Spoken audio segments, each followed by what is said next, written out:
Sitting down with Ohio Democratic gubernatorial candidate Rich Cordray. Thanks for making this time with us, Rich. My pleasure. You're here in Steubenville, and as someone noted, and I thought was a fascinating aspect of you, it was your continuing championship status on the quiz show Jeopardy and other quiz shows before that. The question here, though, that seems to be, you seem to be a generalist in a lot of areas, and I think that comes down to education. Is education part of your platform or something you're considering as you're making these rounds? Yeah, look, education was critical for me in terms of creating all the opportunity in my life, and I think it is for so many people that I know. And we can all look back on certain inspiring, formative teachers and coaches and people who mentored us along, and that's a key part of life, and it's a key part of our communities around the state. I think the public education system, and we have a great public and parochial school system in the state of Ohio, have had for many years, needs to be strengthened and preserved. We can't continue to afford to siphon off money into these online charter schools, for-profit schools, where they see our kids just as backpacks with dollar signs on them. We need to recognize that we need to keep that money in the public schools, and that's a big part of what we need to do in Ohio. You mentioned the Me Too movement throughout your campaign here, and you've got a lot of women in your corner as well. Yes. Talk about that. Look, I feel that we should have equality in Ohio, and we should work hard to make sure that that's the example we set, and that's the example that we show in state government and business and everywhere else. We can't afford to lose any talent in the state of Ohio because of bias or prejudice or stereotyping. And when women are harassed in the workplace, they can't give their best, so we need to root that out wherever we see it. Betty Sutton and I are going to be a strong team on the campaign and also in state government, and we're going to make change in this regard. And I'm very appreciative of many women who are standing up and speaking out, because it is not easy.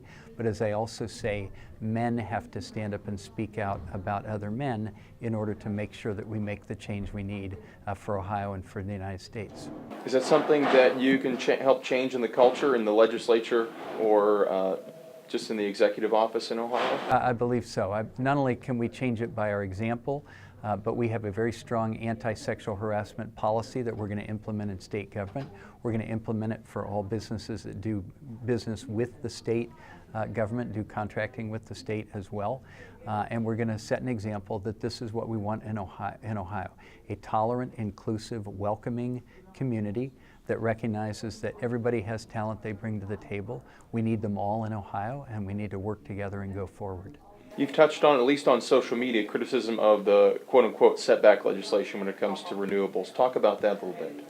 I think that we should be pursuing all energy alternatives in the state of Ohio. I do not agree with candidates who say we should not do any oil and gas drilling in the state of Ohio. That's too extreme. Nor do I agree with this legislature that's kind of cut back and turned its back on the alternative energy movement. That's the wave of the future. Wind and solar are things that are becoming a big business around this country, big job opportunities around this country, and we need to be getting our share here in Ohio. And the setback legislation is, I think, backward-looking rather than forward-looking, and it's making it harder for us to have turbines in the parts of the state where they can raise a lot of energy for us and move us into the future. It's a crowded field for the primaries on both sides, Democrat and Republican alike, and you've held various high-profile positions in state government as well, with the Obama administration of the federal positions. What have you taken away from those experiences that you could bring to the governor's office? So first of all, I welcome a crowded field. I think voters should have choice, and I'm happy to be debating the issues as we did the other night. And I think voters then get a chance to understand what they're looking for and see who they want to support. In my case, Betty Sutton and I are running on what we call the kitchen table issues, the economic issues that we hear about all over Ohio: access to affordable health care, better education and training for ourselves and our kids, more economic opportunity that's spread out around Ohio, not just concentrated in a few areas, and jobs that are better jobs for our families. We also have a track record on those issues, and that's what I think you're referring to. I've been state treasurer, I've been state attorney general, I've actually had a chance to work for the people in Jefferson County and up and down the Ohio River, and I was proud to have the chance to do that, to make sure they had a voice in state government and that we were looking out for fixing problems like the foreclosure crisis when so many people were in danger of losing their homes. We found ways to save thousands of homes across Ohio, and it was important work. the opioid crisis, which has been neglected by the state government and is ravaging so many of our communities. We need to bring state and local officials together. We need to do more listening to one another. Some of it is a law enforcement issue, some of it is a prevention and treatment issue, some of it is overprescription of the pain medications. We need to make progress on all those fronts. But if we work together, we can improve the quality of life in our communities. We can make this the kind of place people want to come and people want to stay. And that's the Ohio we want to see.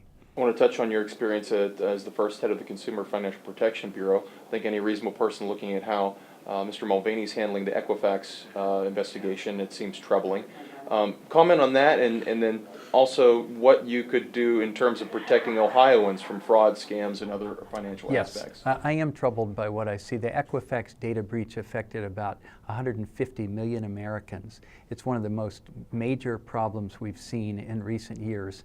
And we began an active investigation of that, and as I understand it, it's now being cut back. That's wrong. Okay. My job in Washington in that position was to stand on the side of consumers, that is all of us, people, and make sure we got a fair shake and we were treated fairly by big financial companies and big banks, which is not easy for people. It's a mismatch in the marketplace. So we needed somebody to level the playing field.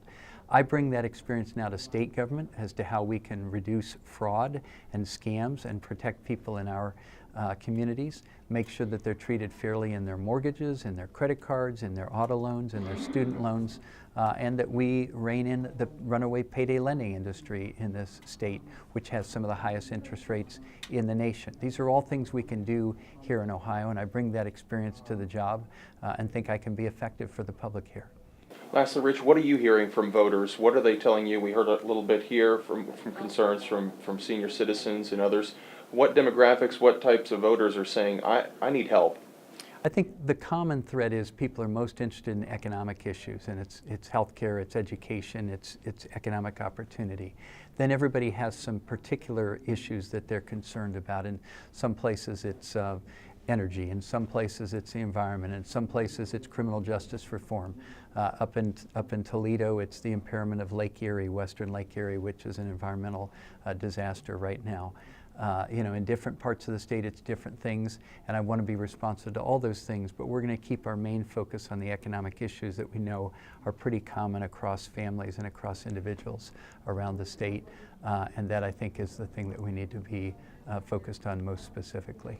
What would you say to voters who vote party line every time, namely critics of yours or GOP voters who are going to maybe taking a look at you and hearing your message, but perhaps are leaning toward their candidate just for the R next to their name? I think a lot of Ohio voters look at the candidates and try to decide who will make a difference in my life, who is interested in the things I'm interested in, and who has the ability to deliver results for me. And that's why Ohio has swung so much. Ohioans elected Barack Obama. They also elected Donald Trump. Ohioans elected Sherrod Brown. They also elected Rob Portman. I mean, Ohio voters are pretty smart, they're pretty selective, and they're pretty careful at thinking about who the candidates are and who can make a difference in their lives. And they want people who are going to fulfill their promises and make a difference for them, and I think that's what I'll be able to do.